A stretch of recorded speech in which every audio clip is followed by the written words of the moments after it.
Hey, good day. It's Dan here, and kids are back in school this week. The Olympics are over, so it's time to get back to business. And so today I want to talk to you a little bit about one of my biggest challenges, and I have a hunch it's something you may struggle with as well, and that's time management.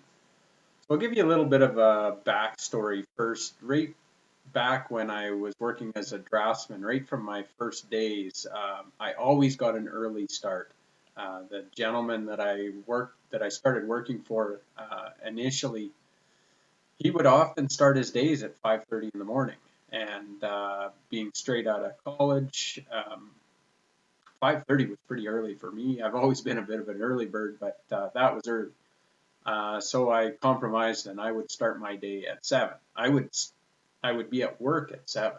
I'd start my day at 5:30 because that's when I had to get up in order to have breakfast, get to work on time, make the drive, the commute, and be there for 5:30 off. And of course, as my father had programmed in me from a very early age that if you're not early, you're late. So of course, I was always there well before 7 a.m. But what I discovered through that was that I found what I now know as my magic time, which is the most productive hours of the day for me, and that is early in the morning.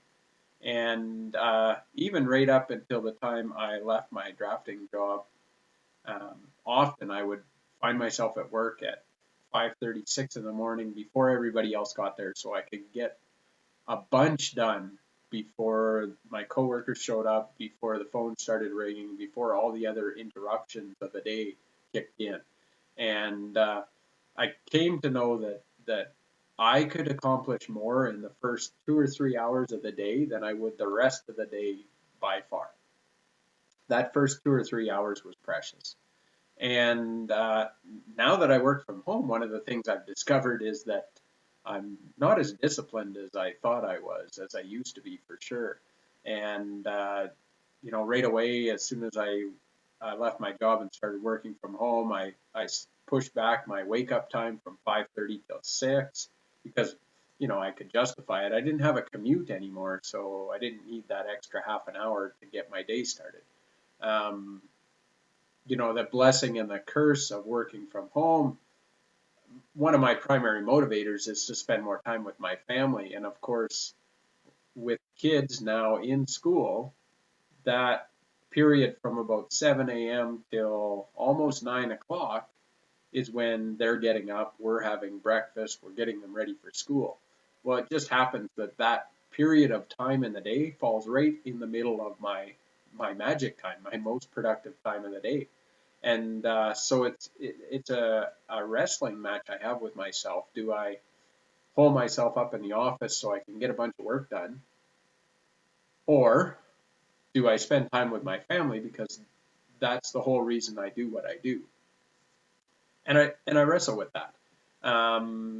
This time last year, actually in the fall last year, I recognized that I was getting off track, and so I set out to get productivity, get some me time in before the family time. And so I started getting up at 5 or 5:30 again in the morning, get a workout in, go for a run or resistance training or P90X was what I happened to be doing at the time. Um, Meditation, reading, planning out my day, and that all happened before 7 a.m. Then I'd go have a shower and do the family piece.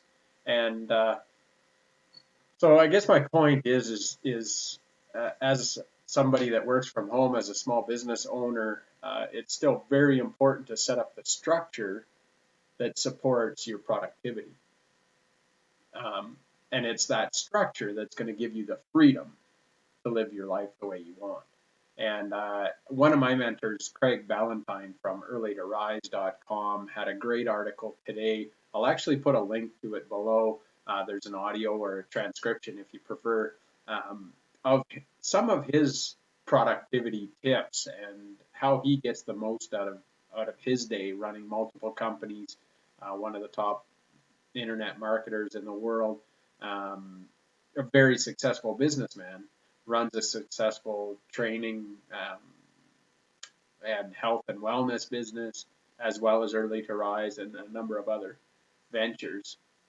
So in this article, he shares a number of his top tips, and they, much like I described, they revolve around getting an earlier start to the day. So that's one thing I am committed to doing, is getting earlier starts to the day.